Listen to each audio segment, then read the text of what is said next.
battled a little hard on the boards. Well, we had a hard time tonight finishing possessions. We would get them to miss a shot, and they did a great job of pressing the glass and creating second opportunities. We balanced it out on the turnover deal, though. I think we had 7 and they had 15, if I'm not mistaken. But it was a discrepancy in the turnovers, so that balanced it out a little bit. We took great care of the basketball, but you can ask these guys. It looked like it was hard to get a rebound. I mean, they did a great job. They had desperation. And, if we finish a couple of those possessions, who knows? But, that's what makes it a great game. Well, we average almost 9 a game, so we're used to getting turnovers. That's kind of what we do. I looked at the stat sheet. I was surprised we had 13. But even in the beginning of the game, we got a lot of traps out of our press or in the half court. They took it to bad spots. And, our guys did a great job of closing traps and, turning them over. But that's what we do, try and manufacture stuff off our defense. But 13 is a good number tonight, obviously.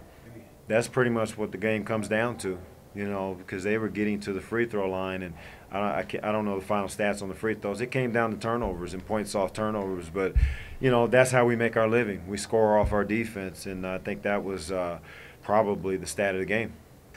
No, it's too early. It's too early.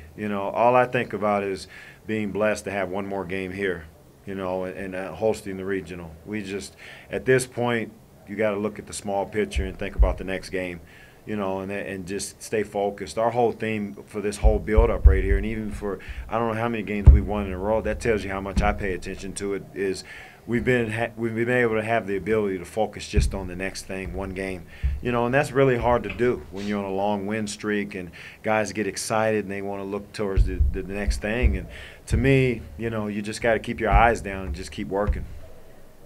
Well, we got a pretty experienced bench, believe it or not. It doesn't mean that those guys at the end play a lot of minutes on the bench, but, like Sammy's been in big games at the end of games, for example. Sammy Porter comes off the bench and makes critical free throws. Raul, I can go down the list. The guys, think about Jordan Hunter. In the Mines game, he was in the game at the clutch time and made free throws. So, the way our season has played out, a lot of guys that are on our bench have been in pressurized situations, and that's what they train for every day, to do that, and get that job done. And then the foul trouble, we tried to deal with it by going a little bit more zone, and switching our defenses up a little bit. BJ got 2 early in the game, and, he's aggressive, so sometimes you're going to get fouls. That's a byproduct of playing aggressive defense. I didn't think we offensively had played as good as we were capable of playing. So, in other words, it was a positive message. We haven't played up to our potential in some areas, and give them credit, too. I'm not taking anything away from Springs. But, in a sense, we felt pretty good going into the half, being up 3, because if you look at the game, we left a lot of points around the rim. We were on the rim, and we just couldn't finish those shots. So, we just made a couple of adjustments. The big thing was transition. They do a great job of getting out in transition when they get defensive rebounds, in particular Derrick White. So we just went back to the drawing board and simplified it, but we felt pretty good going into the half up 3. I mean, Derrick White, he's a great player. I mean, we talked about stopping the first 3/3 of the floor. So, when he gets the outlet, we got to be there to clamp him. So that's really what we talked about over the past, 24 hours. But he's a great player. I mean, he's going to get his. So we just got to keep him off the free throw line. I think he was 18 for 18, so that's one thing we had to do. Keep him off the free throw line. Don't bail him out at the end when he's driving to the hole. Yeah, he just plays with the poise of an experience. One of the best things about Nick is his personality. Sometimes it drives me crazy because, I kick him in the butt to get a rise. I can't get a rise out of him, but that's what makes him good in those kind of games. He's very calm. And, our team realized that we had something going during that stretch to close the game out. And, he just delivered, man. I mean, I'm amazed at just his poise and being able to put the basketball in the basket when we needed it, and then to go up to the free throw line. Nick's always kind of the one, because of his personality, he's hitting a little bit. You got BJ, you got Mitch, but Nick is just kind of that steady guy in our group, and I mean, he's as good a player as there is at our level, in my opinion, and he showed his worth tonight. Oh, I can't understate what Joan has meant to this program across the board, not just men's basketball, to this university. She's a cornerstone. She's always doing something to make our program better.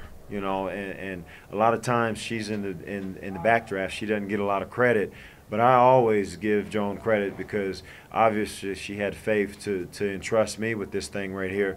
But I mean, you look at our athletic program across the board at every sport. She makes sure that everybody's taken care of, you know, and she's the mother hen, and she makes this engine go, you know, and we all appreciate what she does, and it was well deserved that she got athletic director. I didn't know. I found out after the game, but I immediately texted her and congratulated her because she needs that kind of recognition because that's how important she is. She runs one of the best athletic programs in the country, bar none. I think it was pretty physical. They were coming over the top with 3 or 4 guys. Not a lot of teams. Some teams are trying to get back because we try and push and transition. Whereas I don't think they were really being safe. They were just crashing and hoping they got the offensive rebound. So it was physical, but that's what we got to expect when we play some regional games as well. The refs are going to let it go, and the deeper you go, the more physical it's going to get. Pretty much just agree with what Mitch said. They were crashing hard, and it was just a physical game out there.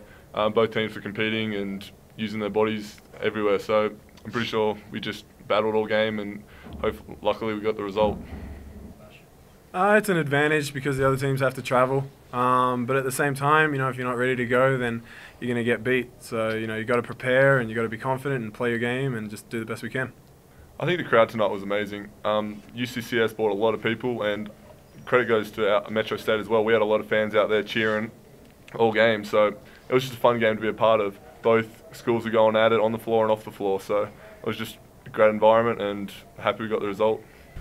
Yeah, I think so. I think the Mines game was pretty big as well. Mines always seem to bring fans to us, and when we go to Mines. But yeah, I'd say that was one of the better crowds. Certainly student-wise, they were extremely active.